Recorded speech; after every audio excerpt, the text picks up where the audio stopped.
जय हिंद। आज की इस वीडियो में हम क्लास 12 अध्याय 1 विद्युत आवेश तथा क्षेत्र लेक्चर 2 विषय फिजिक्स भौतिक शास्त्र के बारे में डिस्कस करेंगे। और यह लेक्चर दूसरा यानी कि हमारा वीडियो क्लास 12 का वीडियो नंबर दूसरा है। ठीक है, इसके पहले हमने पहली वीडियो हमने चैनल पे प्रोवाइड कर दी है। जो भी स्टूडेंट्स अगर वो वीडियो जाके नहीं देखे हैं तो वो डिस्क्रिप्शन बॉक्स पर उसकी लिंक मिल जाएगी, वो वीडियो ज़रूर देख लें। ठीक है, तो चलिए अपने टॉपिक पर डिस्कशन करते हैं। तो सबसे पहला है विद्युत। चूँकि इससे पहले हमने इसके पहले वाली वीडियो में हमने आवेश डिस्कशन कर लिया था कि आवेश क्या होता है, विद्युत क्या होता है। ठीक है, जनरल स्टडी उसमें किया था इंट्रोडक्शन फॉर्म पे। और इस वीडियो पर अब अपन विधिवत रूप से हर एक टॉपिक के बारे में डिस्कस करेंगे। और गाइज मैं आपको बता दूं कि जितने भी सारे मैंने टॉपिक लिखा पहले से ही यहाँ पे राइट डाउन कर रखा है, ताकि जो स्टूडेंट्स को नोट्स बनाने में बिल्कुल भी प्रॉब्लम या किसी भी परेशानी का फेस ना करना पड़े। ठीक है, तो मैंने इसलिए पहले ही सारे जो भी डेफिनेशन है इसको मैंने राइट डाउन कर दिया है, जैसे आपको अपने नोट्स में राइट डाउन करना है। तो जब भी आप ये वीडियो देखें तो ज़रूर अपने नोट को और पेन को ज़रूर साथ में रख के बैठें, ताकि आप वीडियो को देखते देखते ही सारे नोट्स को अपना बना पाएँ। ठीक है, तो मैं इसको एक्सप्लेन करूँगा। ठीक है, ताकि आपका ज़्यादा वक्त ना ले सकूं मैं, तो आप वीडियो में बने रहिएगा। ठीक है, तो चलो टॉपिक पर शुरुआत करते हैं कि विद्युत या इलेक्ट्रिक क्या होता है। तो हम जानते हैं कि उस ऊर्जा को, चूँकि मैं यहाँ पर बोल के भी बता दे रहा हूँ कि हो सकता है किसी को अगर हमारी हैंडराइटिंग अगर समझ में नहीं आ रही होगी तो वो मेरे वॉइस के थ्रू भी अपने नोट को राइट डाउन कर सकता है। ठीक है, तो चलिए क्या होता है विद्युत देख लेते हैं। उस ऊर्जा को जिसके कारण किसी पदार्थ में हल्की वस्तु को आकर्षित करने का गुण उत्पन्न हो जाता है विद्युत कहलाता है। एवं दो वस्तुओं को आपस में रगड़ने से उत्पन्न विद्युत को घर्षण विद्युत कहते हैं। ठीक है, चूँकि हमने घर्षण विद्युत के बारे में पहले से ही बताया था कि किसी भी क्षण में, जैसे कांच की छड़, इसके प्रीवियस वाले वीडियो में हमने उसमें डिस्कस किया था कि कांच की छड़ और एबोनाइट की छड़ लिया था, और दोनों को आपस में जब बिल्ली की खाल या रेशम के कपड़ों से रगड़ते थे तो उसमें आवेश उत्पन्न हो जाता था, उसी को आवेश कहते थे। और चूँकि घर्षण के कारण उत्पन्न होता था तो उसको हम घर्षण विद्युत कहते थे। चूँकि हमने वो चीज़ें वहाँ डिस्कस कर लिया था, लेकिन उसका विधिवत डेफिनेशन हमने यहाँ इस वीडियो से लेकर आया है, ताकि आपको नोट्स बनाने में बिल्कुल भी परेशानी ना हो। ठीक है, तो इस प्रकार से ये पहला है, क्वेश्चन पूछ सकता है 2 नंबर में कि घर्षण विद्युत किसे कहते हैं, तो आपको ये डेफिनेशन याद कर लेनी है। ठीक है, कि घर्षण विद्युत किसे कहते हैं, तो ये इसकी डेफिनेशन होगी।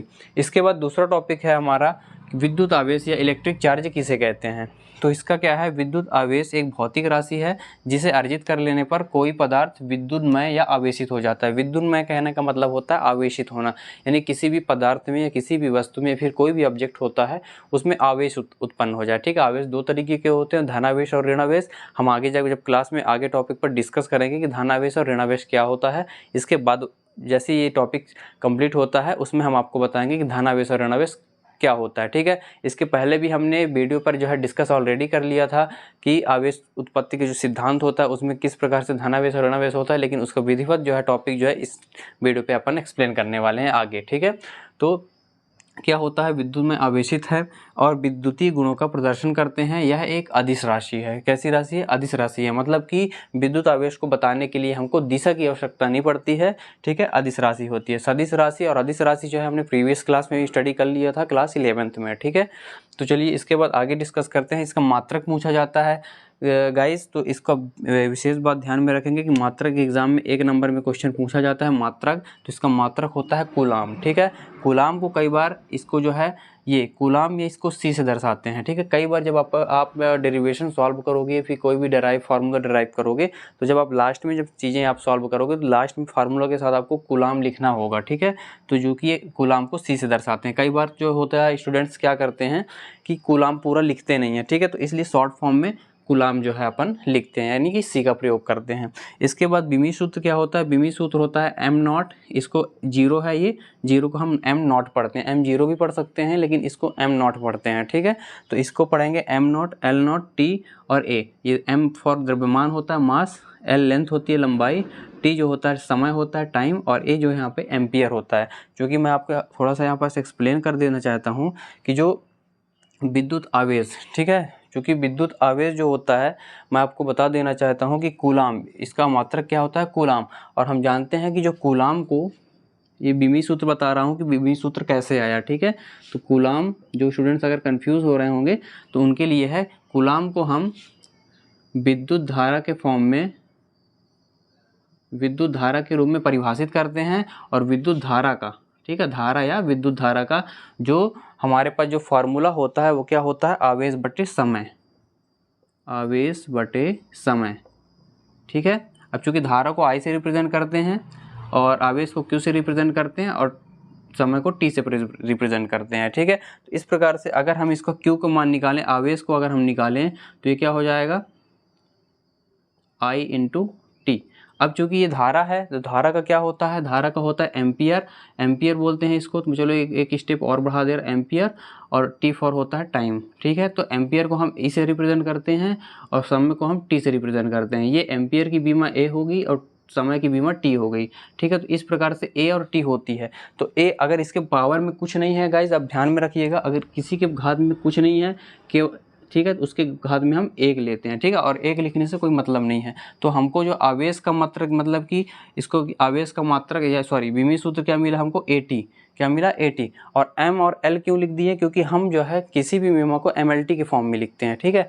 कि किसके फॉर्म में लिखते हैं, MLT के फॉर्म में लिखते हैं। और M और L कुछ भी नहीं है इसमें, तो M नॉट लिख दिए, L नॉट लिख दिए, और T और A है हमारे पास। तो यहाँ पास A क्या है, एम्पियर, और T क्या है, टाइम है। तो इस प्रकार से आपको ये नोट था, आपको समझाने के लिए था, आपको इसको नोट में राइट डाउन नहीं करना है, ठीक है। तो आप इसको ध्यान में रखिएगा, आपको खाली विद्युत और विद्युत आवेश जो है आपको राइट डाउन करना है नोट्स में। ये आपको समझाने के लिए था विमीय सूत्र कैसे आया, ठीक है। तो इस प्रकार से हमारा, चलिए अब अपने जो है 2 टॉपिक कंप्लीट होते हैं। इसके बाद चलिए अपन अब नेक्स्ट टॉपिक पे चलते हैं। तो हमारा नेक्स्ट टॉपिक ये रहा, आवेश उत्पत्ति का इलेक्ट्रॉनिक सिद्धांत। और ये एग्ज़ाम के पॉइंट ऑफ व्यू से बहुत ही इंपॉर्टेंट है, इसको ध्यान रखना, क्योंकि ये बोर्ड एग्जाम में पूछा जा सकता है, ठीक है।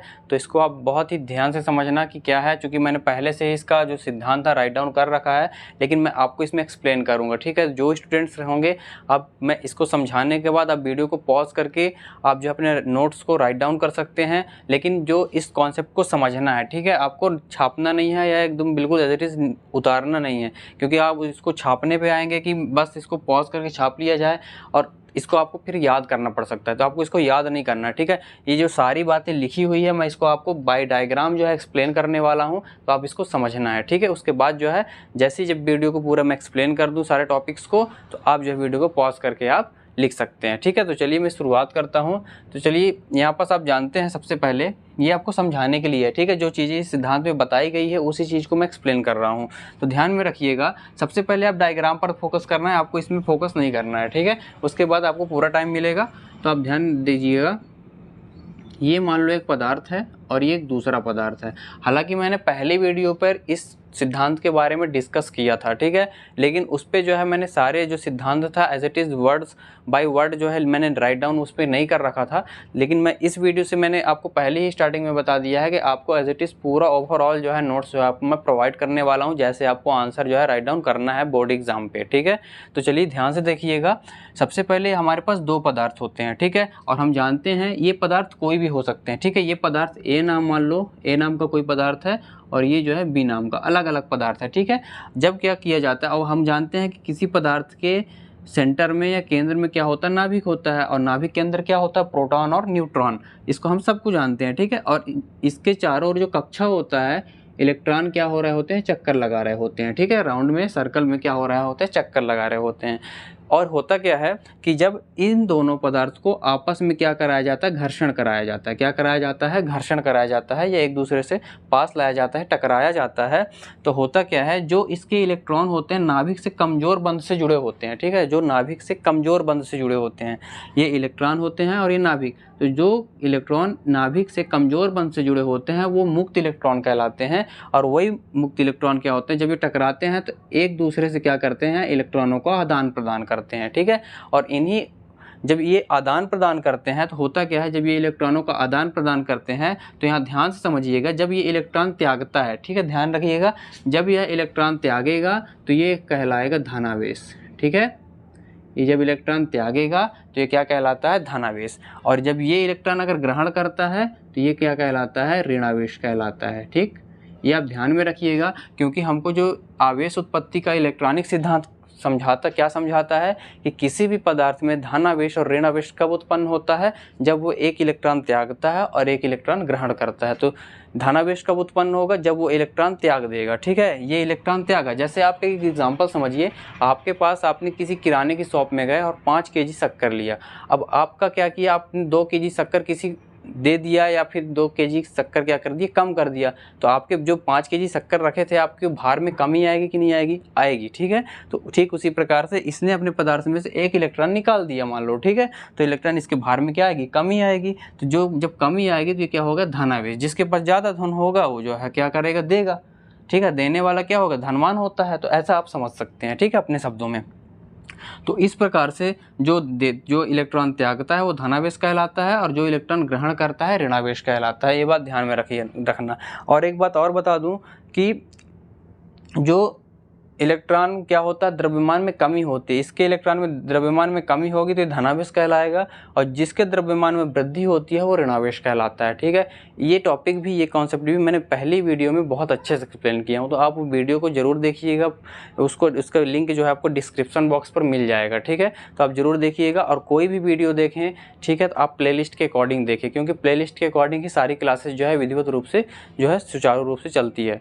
तो चलिए इसके बाद क्या है, अब इसी चीज़ को मैं जो है इसमें डिफाइन कर रहा हूँ डेफिनेशन में। ठीक है, तो ये जो है आपको एक्सप्लेन किया मैं समझाने के लिए। ठीक है, इसको आपको राइट डाउन नहीं करना है एग्जाम पेपर में, ध्यान में रखिएगा। और अगर आप डायग्राम भी देना चाहते हैं तो आप इसको विधिवत तरीके से दे सकते हैं। ठीक है, तो चलिए इसको क्या, जो चीज़ मैंने इसमें बोर्ड में राइट डाउन कर रखा है तो इसको मैं जो आपको रीड आउट करे दे रहा हूँ। ठीक, हम जानते हैं कि प्रत्येक पदार्थ, क्योंकि छोटे छोटे वर्ड्स हो सकता है लिखे हो सकता है आपको समझ में नहीं, अगर आपको हमारी वीडियो क्वालिटी बेहतर नहीं दिख रही होगी तो आप जो है इसको अपने वीडियो रेजोल्यूशन को इंक्रीज कर लीजिएगा ताकि हमारी वीडियो क्वालिटी बेहतर दिखाई दे। ठीक है, फिर भी अगर नहीं दिखाई दे रहा होगा गाइस तो आप जो है मेरे वॉइस के थ्रू जो है अपने राइट डाउन कर सकते हैं वर्ड बाई वर्ड। तो मैं बोल रहा हूँ, हम जानते हैं कि प्रत्येक पदार्थ अणुओं से मिलकर बना होता है। हम जानते हैं कि प्रत्येक पदार्थ क्या होता है, अणुओं से मिलकर बना होता है। प्रत्येक अणु एक या एक से अधिक परमाणुओं से मिलकर बना होता है। ठीक है, जैसे एग्जांपल ले लो, ये अणु है ऑक्सीजन के, इसको अणु बोलते हैं क्योंकि इसमें 2 ऑक्सीजन है। अगर एक ऑक्सीजन होता तो उसमें हम क्या बोलते हैं, परमाणु बोलते हैं। तो एक होगा, सिंगल होगा तो उसको हम क्या बोलेंगे, परमाणु। और अगर एक से अधिक उसमें परमाणु हो तो उसको हम बोलते हैं अणु। और प्रत्येक परमाणु का समस्त भार उसके केंद्रीय भाग में केंद्रित होता है, जिसे हम नाभिक कहते हैं। और पूरा संपूर्ण भाग किसमें होता है, नाभिक में उपस्थित होता है। नाभिक में क्या होता है, प्रोटॉन और न्यूट्रॉन। ध्यान रखना, नाभिक में प्रोटॉन और न्यूट्रॉन होता है। क्या होता है नाभिक में, प्रोटॉन और न्यूट्रॉन। जब किसी भी पदार्थ का अगर भार ज्ञात करना होता है तो प्रोटॉन और न्यूट्रॉनों की संख्या के आधार पर ही ज्ञात कर सकते हैं उसका भार। ठीक है, क्या कहते हैं, जिसे नाभिक कहते हैं। नाभिक में 2 प्रकार के कण होते हैं जिन्हें प्रोटॉन व न्यूट्रॉन कहते हैं। प्रोटॉन में धनावेश होता है, और ये पॉइंट आप याद रखिएगा क्योंकि फिल इन द ब्लैंक्स में 1 नंबर के ऑब्जेक्टिव में पूछ सकता है कि प्रोटॉनों में धनावेश होता है जबकि न्यूट्रॉनों में किसी भी प्रकार का आवेश नहीं होता। ये भी अंडरलाइन कर लीजिएगा।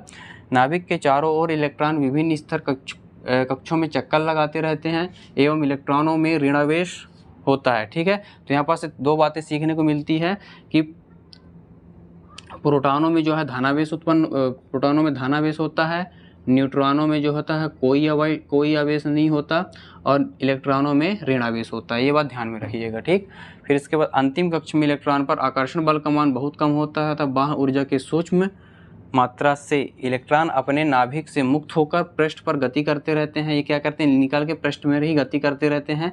इन इलेक्ट्रॉनों को मुक्त इलेक्ट्रॉन कहते हैं। ठीक है, मुक्त इलेक्ट्रॉन कहते हैं। आगे भी जब मैं मुक्त इलेक्ट्रॉन बताऊंगा क्या होता है, ठीक है, तो मुक्त इलेक्ट्रॉन उसमें समझाऊंगा। और यही मुक्त इलेक्ट्रॉन वस्तुओं को आवेशित या विद्युतमय होने के लिए जिम्मेदार होते हैं। तो अगर ये इलेक्ट्रॉन आदान प्रदान ना करें एक दूसरे के साथ तो धनावेश या ऋणावेश एक दूसरे को नहीं करेंगे। ठीक है, आगे लाइन पे, जब 2 पदार्थों को आपस में रगड़ा जाता है तो एक पदार्थ में से इलेक्ट्रॉन निकलकर दूसरे पदार्थ में चले जाते हैं। इस प्रकार पहले पदार्थ में इलेक्ट्रॉनों की कमी हो जाती है और दूसरे पदार्थ में इलेक्ट्रॉनों की अधिकता हो जाती है। अतः पहला पदार्थ धनावेशित तथा दूसरा पदार्थ ऋणावेशित हो जाता है। तो मैंने पहले ही बताया कि जो इलेक्ट्रॉन त्यागेगा वो धनावेश और जो इलेक्ट्रॉन ग्रहण करेगा वो क्या कहलाता है, ऋणावेश कहलाता है। ठीक है, तो आपको जो इतने सारे जो पॉइंट थे ब्लू मार्क से लिखा हुआ है उसको जो है अपने नोट्स में राइट डाउन करना है। ठीक है, इस प्रकार से जो है आपका आवेश का इलेक्ट्रॉनिक सिद्धांत है जो बोर्ड पेपर के पॉइंट ऑफ व्यू से बहुत ही इंपॉर्टेंट है।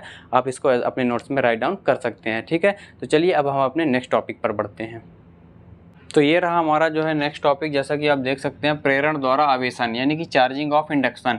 ठीक है, तो इसका डेफिनेशन क्या होता है मैं आपको पहले रीड कर दे रहा हूँ, इसके बाद आपको एक्सप्लेन करता हूँ। ठीक है, तो मैं आपको फिर से कह रहा हूँ कि इसकी जो पहली वाली वीडियो में मैंने सारी चीज़ें जो है इसके बाद पहले डिस्कस किया था, जनरल स्टडी था वो। ठीक है, ताकि आपका इस वीडियो में आपका जो है चीज़ें जो है अच्छे से क्लियर हो जाए। ठीक है, तो उस वीडियो को आप जरूर देखिएगा, डिस्क्रिप्शन बॉक्स पर उसकी लिंक मिल जाएगी। तो चलिए इसको मैं आपको पहले रीड कर दे रहा हूँ, आप इसको राइट डाउन कर लीजिएगा। ठीक है, तो जब किसी आवेशित चालक को विद्युत रोधी स्टैंड पर रखे किसी अनावेशित चालक के पास लाया जाता है, तो अनावेशित चालक के पास वाले सिरे पर विजातीय आवेश तथा दूरवर्ती सिरे पर सजातीय आवेश उत्पन्न हो जाता है। इस संपूर्ण क्रिया को प्रेरण या स्थिर विद्युत प्रेरण कहते हैं। ठीक है, अब इसको मैं एक्सप्लेन करता हूँ कैसे। क्योंकि ये मान लो दो पदार्थ है और दो पदार्थ में क्या है, धनावेश है। क्या है, धनावेश है।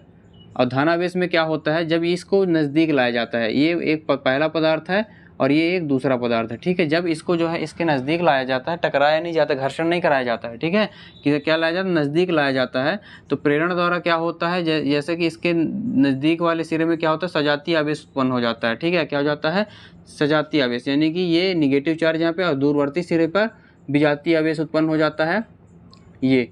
ठीक है, तो इस प्रकार से यहाँ पर लिखा भी हुआ है, जैसा कि आप देख सकते हैं, विद्युत रोधी स्टैंड पर रखे किसी अनावेशित चालक के पास लाया जाता है, तो अनावेशित चालक के पास वाले सिरे पर विजातीय आवेश, यहाँ पर विजातीय आवेश उत्पन्न हो जाएगा और दूरवर्ती सिरे पर सजातीय आवेश उत्पन्न हो जाता है। सजातीय आवेश कहने का मतलब जो सेम हो। ठीक है, जैसे कि ये धनावेश है तो ये धनावेश है, जो सेम होता है उसको हम सजातीय बोलते हैं, और जो जस्ट अपोजिट होंगे एक दूसरे को, जैसे प्लस और माइनस है तो उसको हम क्या बोलते हैं, विजातीय बोलते हैं। तो इस बात का आप ध्यान रखिएगा। ठीक है, चलिए, तो ये आपको समझाने के लिए था, ये बॉक्स मैं आपको बता दे रहा, आपको इसको नहीं बनाना है।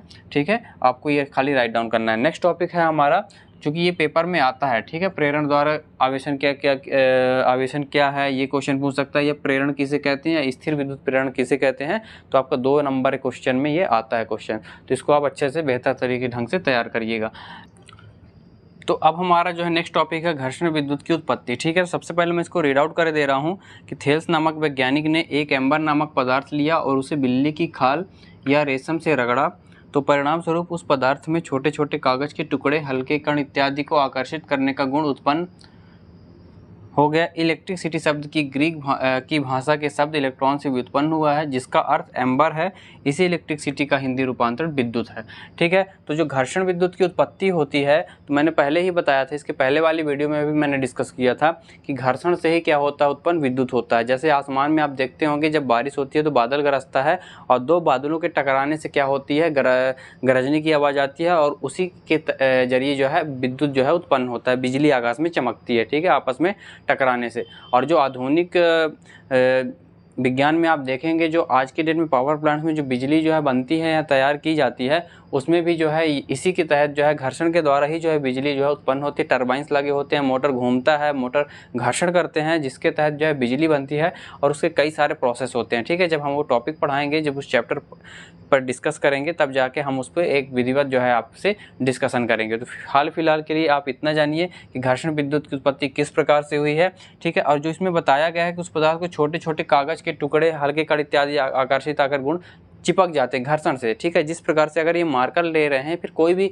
पदार्थ ले रहे हैं, अगर आप इसको बिल्ली की खाल या रेशम के कपड़े से रगड़ते हैं या फिर इसमें ऑयल से थोड़ा घिसते हैं, इसमें अगर आप धूल की कण आके इसमें क्या होंगे, थोड़े थोड़े चिपक जाते हैं। ठीक है, इसमें क्या होता है, आवेश उत्पन्न हो जाता है, जिस कारण से छोटे छोटे कागज के टुकड़े अगर आप काट के रख देंगे, प्रैक्टिकली अगर आप देखना चाहें, तो आप जो है इसको किसी बिल्ली की खाल या रेशम के कपड़े से आप इस मार्कर को रगड़िए, और रगड़ने के पश्चात क्या होगा कि आप इसमें अगर आप थोड़ा सा इसको ज़मीन पर रख ले जाएंगे, तो इसमें जो है धूल के कण जो है आपस में आके जो है चिपक जाएंगे। ठीक है, जिसमें जो है क्या होता है, आवेश उत्पन्न हो जाता है। ठीक है, घर्षण के कारण, जो कि जो है एक विद्युत का ही एक फॉर्म है। तो इस प्रकार से आप इसको समझिए कि घर्षण विद्युत की उत्पत्ति क्यों है।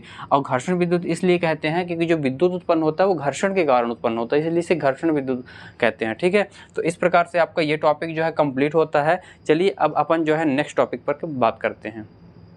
तो ये रहा हमारा जो है नेक्स्ट टॉपिक, आवेशों के प्रकार। ठीक है, तो यह 2 प्रकार का होता है, धन आवेश और ऋणावेश। ठीक है, तो इसमें क्या है, कांच की छड़ को रेशम या ऊन से रगड़ने पर उसमें धनावेश उत्पन्न हो जाता है। ऋणावेश क्या होता है, एबोनाइट की छड़ पर बिल्ली की खाल से रगड़ने पर ऋणावेश उत्पन्न हो जाता है, जो कि ये चीज़ें हमने पहले ही क्लास में जो है डिस्कस किया था। ठीक है, इसीलिए बार बार कह रहा हूँ कि जो क्लासेस हमारी जो नेक्स्ट क्लासेस होती है वो प्रीवियस क्लासेस से जो है कनेक्ट कर रही होती है। ठीक है, तो इसीलिए कह रहा हूँ कि जो पुरानी वीडियो है, पुराना लेक्चर है, वो लेक्चर नंबर पहला है, आप देख सकते हैं। लेक्चर नंबर दूसरा है, ये लेक्चर नंबर पहला जो है आप जरूर देखिएगा, डिस्क्रिप्शन बॉक्स पर उसकी लिंक मिल जाएगी। ठीक है, तो इस सुविधा की दृष्टि से है जो धनावेश और ऋणावेश की डेफिनेशन होती है। बाकी आपने अभी जो है आवेश उत्पत्ति का आधुनिक सिद्धांत या इलेक्ट्रॉनिक सिद्धांत देखा कि धनावेश कब उत्पन्न होता है, कि इलेक्ट्रॉन त्यागने पर जो है धनावेश उत्पन्न होता है और इलेक्ट्रॉन ग्रहण करने पर ऋणावेश उत्पन्न होता है। ठीक है, और इसके अलावा जो है विद्युत के गुण क्या है, सजातीय आवेशों में प्रतिकर्षण जबकि विजातीय आवेशों में आकर्षण होता है। इसका कहने का मतलब क्या होता है, ठीक है, चूंकि मैंने पहले से ही डिस्कस कर लिया था, लेकिन यहाँ पर भी डिस्कस कर दे रहा हूँ। सजातीय आवेशों में प्रतिकर्षण, सजातीय आवेश मतलब कि अगर धन धन है, दोनों आवेशों अगर धन धन है, ठीक है, दोनों में ही धन आवेश हैं, तो उसमें क्या होगा, प्रतिकर्षण होगा, मतलब एक दूसरे के विपरीत जाएंगे। लेकिन अगर विजातीय आवेश यानी कि प्लस माइनस है, ठीक है, अलग अलग दो आवेश हैं पदार्थों में, तो उनको बीच में क्या होता है, आकर्षण होता है। ठीक है, तो इस प्रकार से आप चाहें तो वीडियो इसको स्क्रीनशॉट ले सकते हैं, और या फिर चाहे तो आप इसको वीडियो को पॉज करके लिख सकते हैं। ठीक है, तो इस प्रकार से जो है हमारा ये भी टॉपिक जो है समाप्त होता है। चलिए अब हम अपने नेक्स्ट टॉपिक पर बढ़ते हैं। तो ये रहा जो है हमारा नेक्स्ट टॉपिक, जैसा कि आप स्क्रीन पर देख रहे हैं, आवेश का क्वांटमीकरण। और ये एग्ज़ाम के पॉइंट ऑफ व्यू से वेरी वेरी वेरी इंपॉर्टेंट है। आप इसको जो है लर्न करके ज़रूर जाइएगा, क्योंकि इसमें से जो है न्यूमेरिकल क्वेश्चन भी पूछे जाते हैं। ठीक है, तो इसमें से न्यूमेरिकल क्वेश्चन पूछे जाते हैं, और ऑब्जेक्टिव में भी जो एक नंबर के जितने भी जो क्वेश्चन बनते हैं, चाहे खाली स्थान बने, चाहे एक वाक्य में उत्तर वाले क्वेश्चन बने, उसमें ये क्वेश्चन से, इस टॉपिक से क्वेश्चन जो है ज़रूर पूछे जाते हैं। ठीक है, तो आप इसको अच्छे से ज़रूर इसको रीड कर लीजिएगा। मैंने इस पर 3 मार्क इसीलिए कर दिया क्योंकि बोर्ड एग्ज़ाम में किसी न किसी पेपर में पूछा गया है, हर साल इससे यहाँ से क्वेश्चन उठता है। ठीक है, तो आवेश का क्वांटमीकरण क्या होता है, आप इसे देखिए। किसी पदार्थ पर आवेश की कुल मात्रा उस पदार्थ में उपस्थित एक इलेक्ट्रॉन पर आवेश का पूर्ण गुणज होता है, इसे आवेश का क्वांटमीकरण कहते हैं। ठीक है, इट मीन्स कहने का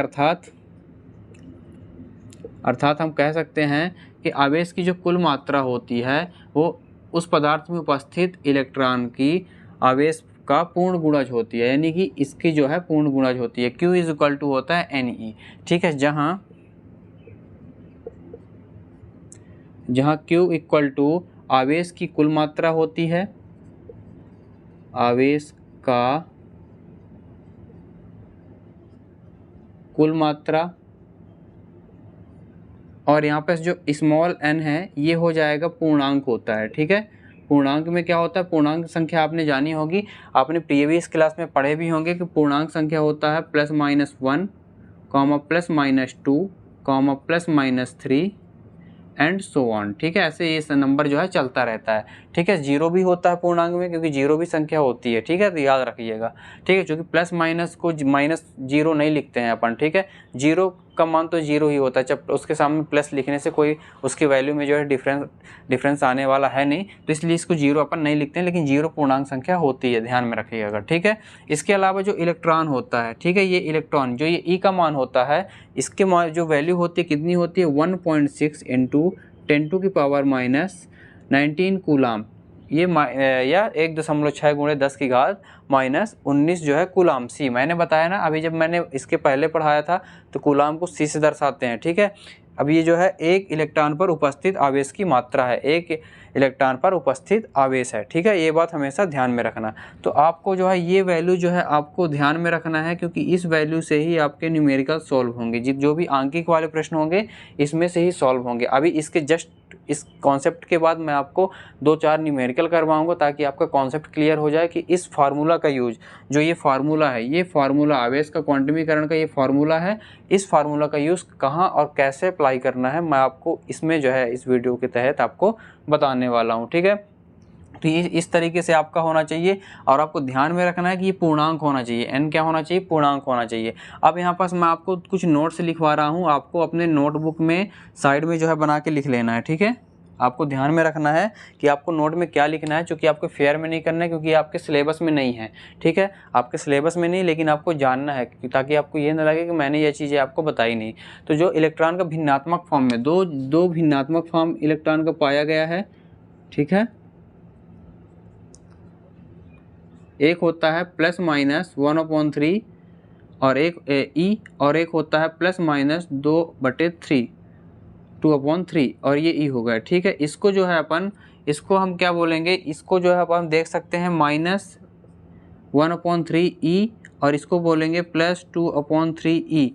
इसको जो होता है इसे हम क्या बोलते हैं, डाउन क्वार्क बोलते हैं। क्या बोलते हैं, डाउन क्वार्क, डाउन क्वार्क बोलते हैं, ये पढ़ते हैं।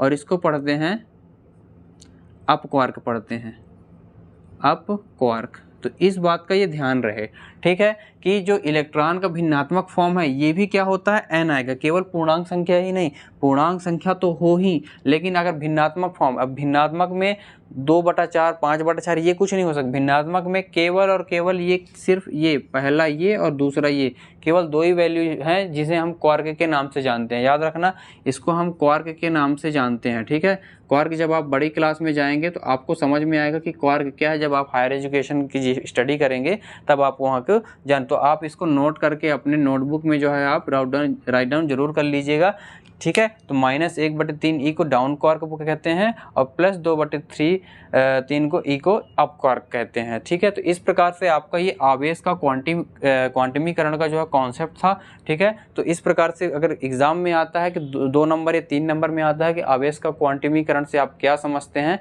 लिख कर समझाइए, ठीक है। तो आपको इतना जो है करना है।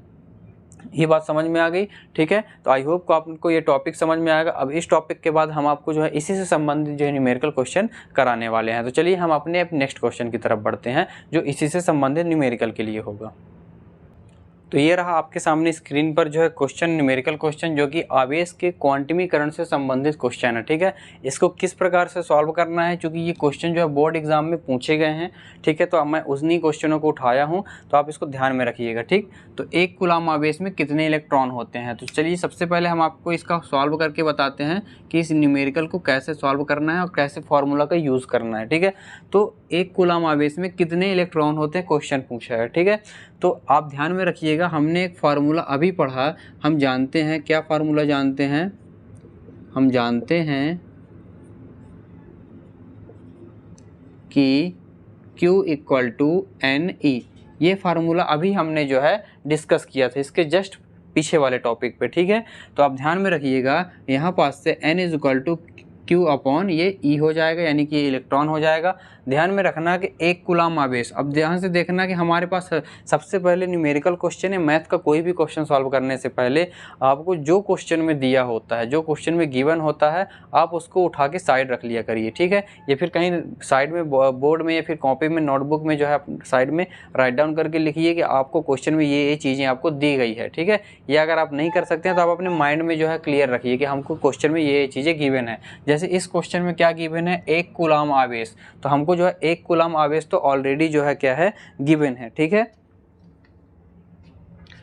तो आप ध्यान में रखिए, तो यहाँ पास एक Q, हमको Q की वैल्यू दी गई है और हमको E का मान तो पता ही है, ठीक है, क्योंकि मैंने इसके जस्ट अभी पीछे वाले टॉपिक में आवेश के क्वांटमीकरण में आपको समझाया है, ठीक है। तो आप ध्यान में रखिएगा कि N की वैल्यू कैसे, यहाँ पर सिर्फ हमको पता नहीं है, N नहीं पता, यानी कि पूर्णांक संख्या पता नहीं है कि कितने इलेक्ट्रॉन होंगे।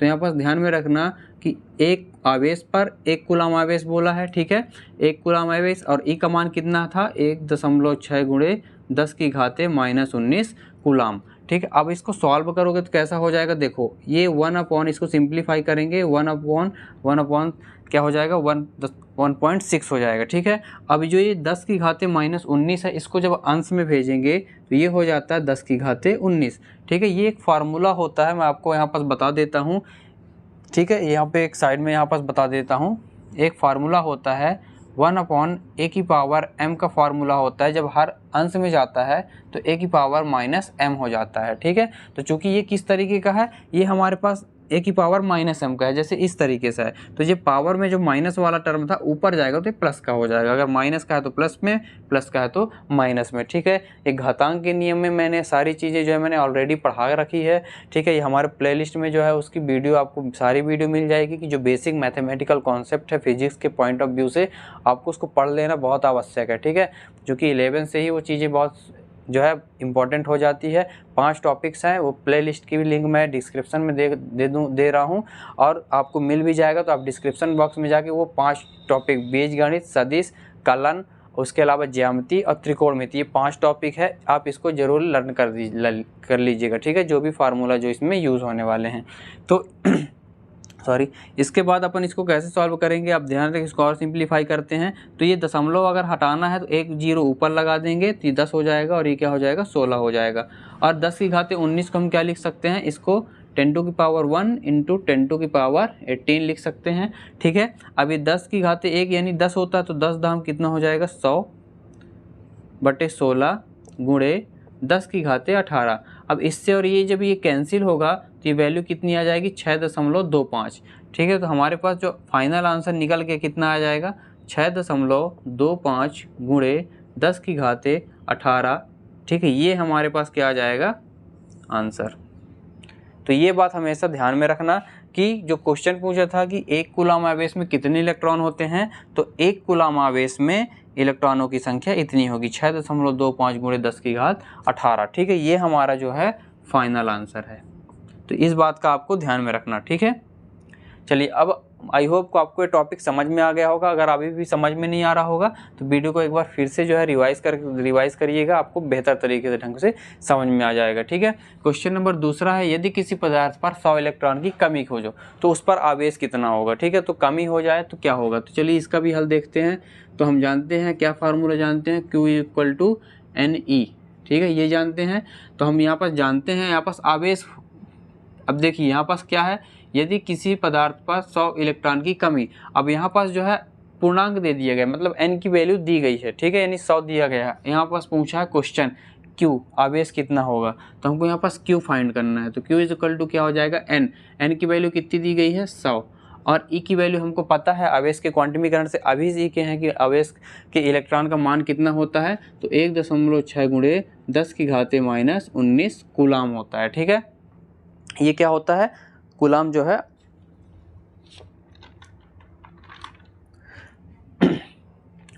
हाँ, तो 1.6 × 10⁻⁻19 कूलाम जो है इसका इलेक्ट्रॉन होता है, एक इलेक्ट्रॉन पर उपस्थित आवेश होता है, ठीक है। तो एक बात बताइए, अब इसको हम सिंप्लीफाई करेंगे। इसको कैसे सिंप्लीफाई कर सकते हैं, देखो इसको जो है ये 10 की घाते में है, इसको भी हम 10 की घाते कर ले रहे हैं, ठीक है। 10 की घाते 2 हो जाएगा, 100 को हम 10 की घाते 2 लिख सकते हैं, इंटू 1.6 × 10⁻⁻19 कूलाम, चूँकि कूलाम लिख देंगे, ठीक है, कूलाम लिख सकते हैं। अब इसका और इसका, ठीक है, जब इसको और इसको जब सॉल्व करेंगे तो हमारे पास क्या आ जाएगा 1.6 सेम रहेगा, और इसको और इसको जब हम सॉल्व करेंगे तो ये आ जाएगा 10 की घाते 17 कूलाम। ये हमारा जो है फाइनल आंसर है, ठीक है। तो इस प्रकार से, चूँकि यहाँ पास माइनस आएगा 10 की घाते -17। अब चूँकि ये हो सकता है कि डाउट हो कि ये कैसे आया, तो चलिए मैं इसको भी आपको बता दे रहा हूँ कैसे आया।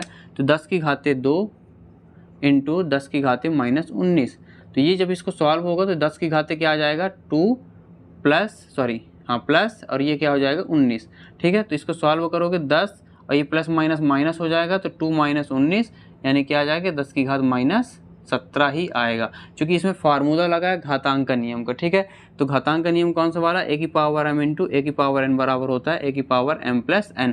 वही फार्मूला जो है हमने इसका यूज़ करके जो है लिख लिया है, ठीक है। जब आधार समान है, घातें अलग अलग होती हैं, तो घातें आपस में क्या होती है, जुड़ जाती है। तो इस प्रकार से जो है ये हमारा क्या है फाइनल आंसर है। तो आपको यहाँ तक करना है, और ये जो है आपको समझाने के लिए था, बॉक्स था, तो आपको इसको नहीं करना है, ठीक है। तो बाकी जो फार्मूला है मैंने पहले से बोल दिया है कि ये मैथमेटिकल बेसिक कॉन्सेप्ट में मैंने ऑलरेडी डिस्कस कर दिया है सारी चीज़ें।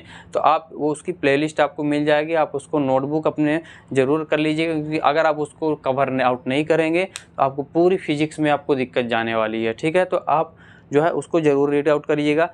तो इस प्रकार से हमारा जो है आवेश का क्वांटमीकरण का सिद्धांत समाप्त होता है और उससे जो रिलेटेड क्वांटमीकरण से इस तरीके के क्वेश्चन न्यूमेरिकल बनते हैं। ठीक है, तो चलिए गाइस, आई होप को आपको सारे टॉपिक्स बेहतर तरीके से समझ में आया होगा। ठीक है, आई होप कि आप जो है इसी वीडियो पर जो है बने रहिएगा। अगर हम अब आपके साथ मिलते हैं नेक्स्ट वीडियो पर, तब तक के लिए जय हिंद।